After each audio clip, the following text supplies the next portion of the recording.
Mettiamo tutto in scena. Diamo le fronte in sartoria, per favore. 1, 2, 3, 4, 5, 6, poi ti muovi. Vai. Motore. Azione. Alza un pochino la testa. Stai indietro all'inizio. Adesso guarda in alto lassù. Avanzi verso di me. Guarda sempre la mia mano. Non vi va come vi guardo? Non vi guardo. Non vi guardo. Giriamo. Buonasera, grazie.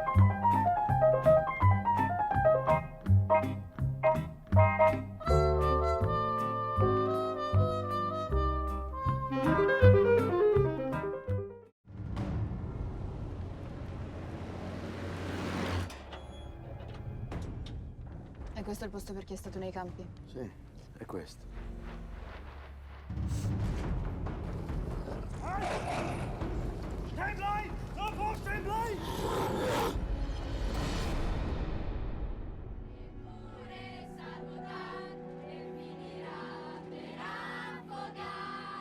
Questi bambini sono come bambole rotte. Noi dobbiamo aiutarli a raccontare, a parlare. Noi non avevamo nessuna colpa. Nessuna colpa. Io sono questo numero qui. Mia moglie l'hanno presa all'SS insieme a mio figlio Daniele.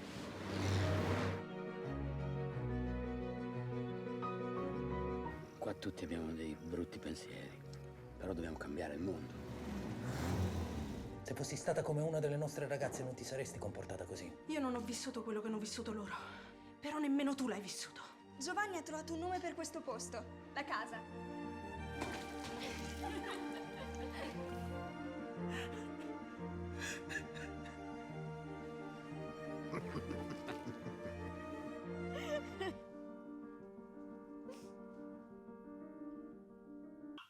Un anno fa ho fatto parte di un gruppo di professionisti del cinema che hanno partecipato all'iniziativa Fare Cinema, organizzata dal Ministero degli Affari Esteri in collaborazione col Ministero dei Beni Culturali, l'ANICA e l'Istituto Luce Cinecittà. Un gruppo di persone avrebbe raccontato in giro per il mondo la propria professione. Io faccio parte dell'associazione Scenografi, Costumisti e Arredatori, l'ASC, e l'iniziativa Fare Cinema si iscrive perfettamente nella nostra politica. Questa masterclass si decide insieme agli istituti di cultura, si viene invitati e in qualche modo si pensa anche all'audience che andrà ad ascoltare le nostre conferenze. L'anno scorso io ho fatto parte di questo gruppo e sono stata invitata da Stefano Ziosi, l'addetto culturale a Monaco di Baviera. E in quell'occasione mi sono resa conto che è molto importante essere in un luogo deputato del Made in Italy, dove si può raccontare la propria professione, e lì è l'occasione anche per alcuni di approfondire degli argomenti di cui parliamo. L'edizione del Fare Cinema 2020 ci vede, a causa della pandemia, tutti in presenza da remoto, e quindi io vi colgo da casa mia a Roma, dove sono in quarantena ormai quasi da 2 mesi. Il mio nome è Eva Cohen e sono una costume designer. Sono nata e cresciuta a Roma, ma gli anni importanti di formazione sono stati a Parigi. Ho studiato storia dell'arte e storia dell'arte contemporanea alla specializzazione. La mia passione, l'amore per il cinema è avvenuto presto e ho cominciato la gavetta a 20 anni. Il mestiere di costumista è un mestiere complesso, necessita di una vasta gamma di competenze che vengono messe in campo in maniera diversa a seconda del progetto. I reparti creativi del film vengono invitati per lo più dal regista per sostenerlo nelle proprie scelte estetiche. Spesso questo avviene quando ancora la macchina produttiva non è pronta e ci si incontra col regista, si parla, si discute, ci si confronta e poi si propongono delle soluzioni. Tutto parte dalla lettura della sceneggiatura. Mettere in luce ogni aspetto rilevante, ogni informazione può risultare essenziale. Il testo, se si preferisce lavorare in cartaceo, si arricchisce dunque di sottolineature, di note, di post-it, rimandi e disegni. Io lo chiamo il libro farcito, la sceneggiatura farcita, piena di cose. Poi tutte queste info si riportano in digitale. Un breakdown noi a volte nel cinema usiamo sync on set, dei programmi specifici. È una fase importante perché la reazione del contenuto, di quello che leggi, è immediata ed è lì che cominci a costruire un'ipotesi di interpretazione. Questo è il momento in cui si cerca il tono narrativo del film. Tragico, drammatico, epico, lirico, romantico, ironico, comico. Ogni film ha dei costumi che vengono progettati per una tipologia di tono narrativo. L'individuazione del tono ti porta dunque alla ricerca del valore della messa in scena, che non può prescindere anche dal genere dei film. Se si sta progettando un film distropico o apocalittico, noir, fantasy, horror, western o un docufilm, i costumi devono essere progettati in maniera diversa. Ulteriore variante per affrontare le scelte sta nel definire l'ambientazione, dunque le coordinate spazio-temporali. Film contemporanei possono essere diversi se si tratta di ambientazioni in luoghi diversi. Un film ambientato negli anni 50 a Parigi non è lo stesso film ambientato negli anni 50 a New York.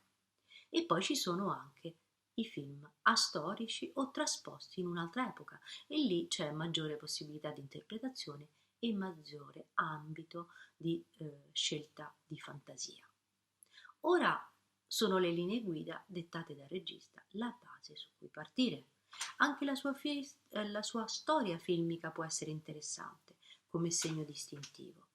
In accordo con gli altri reparti artistici si delinea una progettazione. Il costumista crea i personaggi che gli attori devono interpretare e nella migliore delle ipotesi li aiuta a affrontare questa metamorfosi, questa seconda pelle. Leggendo i loro dialoghi e le note di regia ci si fa un'idea di che fisionomia, che immagine, che faccia, che stile, che grooming, che possa essere adottato, qual è quello giusto per quel personaggio. La cosa che valuto interessante del nostro lavoro è che guardando un film la reazione dello spettatore rispetto a un look di un interprete è immediata. In uno sguardo devi capire che tipo di persona è, qual è il suo background, quali sono le sue abitudini, qual è il suo ambito socioculturale, i piccoli vezzi, manie ed elementi che possono descriverlo. Sembra superfluo, ma anche come i suoi outfit siano curati o trasandati, stirato in amidato o sgualcito ci racconta di lui. Il look è un insieme di scelte estetiche che si compongono anche attraverso i più stretti collaboratori, truccatori, parrucchieri, scultori dei prostetici. Se il film è contemporaneo, anche il disegno dei tatuaggi può essere un elemento distintivo. Quel segno sulla pelle ci racconta quando è stato fatto e qual è l'occasione in cui è stato fatto. Poi ci sono i film di ricostruzione storica, dove quelli ci invitano a essere fedeli a una biografia e a una iconografia. Noi costumisti a quel punto, presa visione del cast e di tutto il resto, prepariamo il nostro mood board. Il mood board è un librone, è un insieme di foto, di riferimenti, di disegni, di illustrazioni, una specie di puzzle che comporrà le vestizioni del film. E è molto importante il fatto di escludere anche delle cose che non facciano parte del film. A volte per me è importante anche sottrarre le cose che sicuramente non verranno messe in campo. Ora si decide che tipo di volumi, che forme, che colori, che patterns scegliere e in quale sequenza. Poi si fa scouting di materiali, di tessuti, di accessori, si ordinano dei fornitori. Nei film d'epoca, prima di procedere con la confezione, gli abiti si visitano le sartorie di costume per poter scegliere le vestizioni che si vogliono inserire nel film. In Italia abbiamo un patrimonio di materiale davvero considerevole per quantità, ma soprattutto per qualità. E ovviamente questo anche in Europa, anche negli Stati Uniti, ovviamente in giro per il mondo, ma il valore aggiunto incredibile è che quando uno va in una sartoria, non so, ad esempio da Tirelli, sapendo di poter attingere a un repertorio incredibile di abiti realizzati da Piero Tosi o da Gabriella Pescucci, persone che hanno lavorato prima di te, e poter ispirarsi ai materiali di Danilo Donati, conservati da Farani, o agli strabilianti archivi di Anna Mode, o del costume d'arte di Peruzzi. Tutte queste sartorie hanno una storia filmica importantissima. E questa è una risorsa incredibile, questa è una risorsa italiana. E anche nei film contemporanei si prendono in prestito dei vestiti e accessori del passato. Io a volte nei film contemporanei vado in sartoria. Questo assemblare le cose fra brand di moda, di alta moda, materiali vintage, possono aggiungere carattere a un personaggio. A quel punto poi c'è la scelta della palette cromatica. La palette è una cosa che può includere e escludere dei colori. Faccio 2 esempi molto facili. In un film noir spesso la palette dominante sono i colori scuri. Bisogna stare molto attento a colori scuri come il blu, perché il blu prende spazio, praticamente c'è una spread out di quel colore su tutto. E a volte anche nei film anni 40 i beige, tutti questi cru che diventano quasi annullanti di una sensibilità cromatica, perché ci possono essere delle nuance anche sugli cru e si possono spostare da quella palette di poco ma con intensità. Vi faccio un altro esempio. Quando ho fatto il film di Emanuele Crialese, Respiro, stavamo girando in un'isola dove la luce era fortissima, potentissima, quasi una luce africana, e in quel caso ho fatto la scelta di escludere i neri, perché i neri sarebbe stato impossibile raccontarli, perché era bello avere tutto con una visione dilatata. C'è stato solo un simbolismo, il simbolismo di un nero, di una veste romana su un prete e la nonna che era in una situazione diciamo, era una vedova, per cui nel sud a volte questo nero diventa un segno distintivo per un lungo periodo, e quei 2 neri erano gli unici neri però di tutto il film. Qui la palette può includere e escludere delle gambe cromatiche. Ma forse il momento più bello del nostro lavoro è quando si incontra la prima volta un attore. È lì che si cercano le assonanze con quel personaggio che andiamo a progettare. Quali sono le cose su cui edificare un progetto? Io cerco di mettere in evidenza, se il progetto lo permette, le caratteristiche fisiche dell'attore. Delle caratteristiche fisiche che al di là del volto, della fisicità, ma a volte ci sono dei dettagli, la bellezza di un collo, di un polso, di un punto vita non va trascurata. Così ogni paio di gambe ha la sua lunghezza di gonna. Una lunghezza di gonna ideale per mettere in evidenza proprio l'eleganza. E bisogna sempre pensare alle vestizioni in movimento a 360 gradi. Le lunghezze di una gonna o di un pantalone diventano essenziali, ancor più se si sta facendo un abito d'epoca, perché lì è veramente vietato sbagliare le lunghezze, perché sennò ci sarebbe un falso storico. Ma tutto questo si capisce solo provando e riprovando.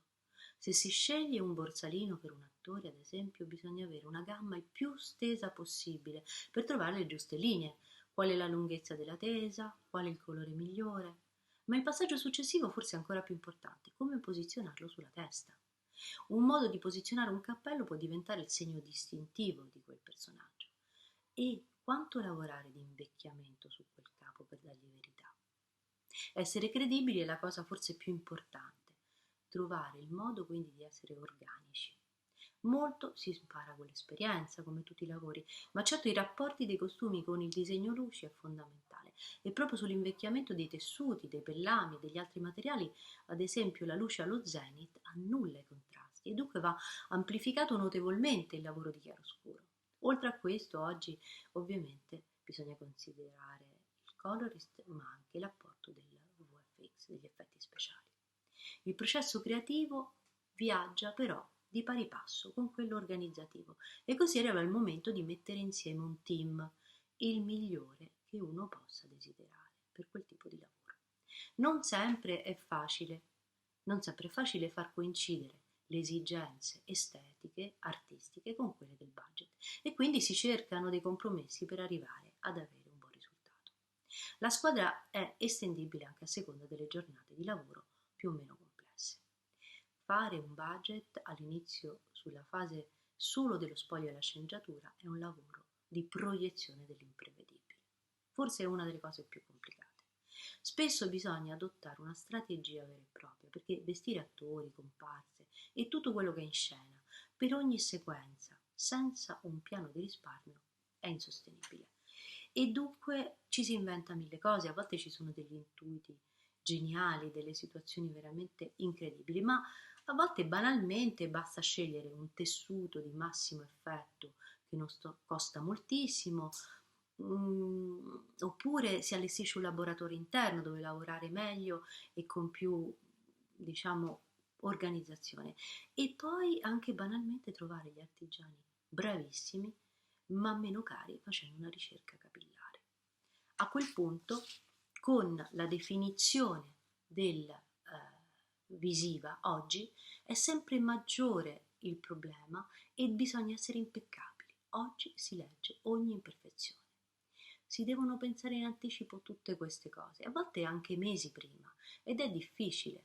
Allora vi racconto 2 cose che sono successe dove era veramente difficile prevedere che avvenissero.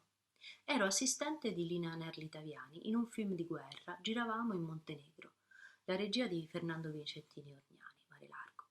Eravamo con un allestimento di sartoria dentro una nave mercantile, giravamo le nostre scene lì e poi dopo si continuava su della terraferma in Montenegro, scene di guerra. A un certo punto però ci serviva un maglione che noi avevamo allestito all'interno della nave e l'avevamo ovviamente disallestito e avevamo i nostri maglioni che avevamo preso a Roma per una scena importante. Era la scena dell'attore e dello stunt che devono fare un tuffo in mare e ci serviva quel maglione in un esemplare di 4 esemplari. 4 esemplari perché ci serviva per una scena a ripetere. Cerchiamo questo maglione, non si trova. Che cosa facciamo? Eravamo veramente disperati.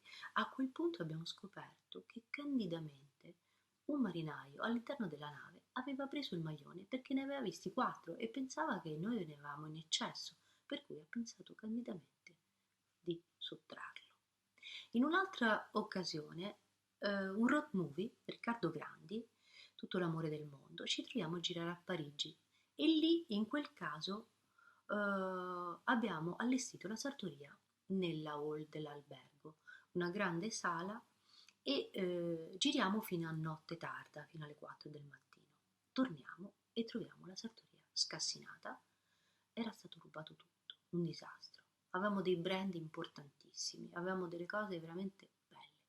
Avevano rubato praticamente tutto, ma avevano proprio prediletto il guardaroba maschile. Il problema era anche che il giorno dopo alle 12 dovevamo girare con gli attori con del materiale raccordato, del materiale che doveva essere identico alle scene della giornata precedente. Che cosa succede? Per esempio, nella camicia che avevamo scelto per Alessandro Roia, una camicia fondo blu con delle vele stampate di Vintage 55, non sapevamo veramente come cercare una soluzione. Ho chiamato chiunque, mi sono fatta aiutare da chiunque e ho scoperto che fortunatamente il brand italiano aveva appena aperto una sede a Parigi. Mi precipito su un taxi, prendo una camicia purtroppo più grande, la modifichiamo perché non c'era quella della taglia giusta, la modifichiamo e schizziamo sul set. Ecco, questo è un tipo di cose che possono succedere nel nostro lavoro e questo è la capacità di risolvere in tempo di record. È un'altra delle cose che amo di questa professione. Un saluto a tutti.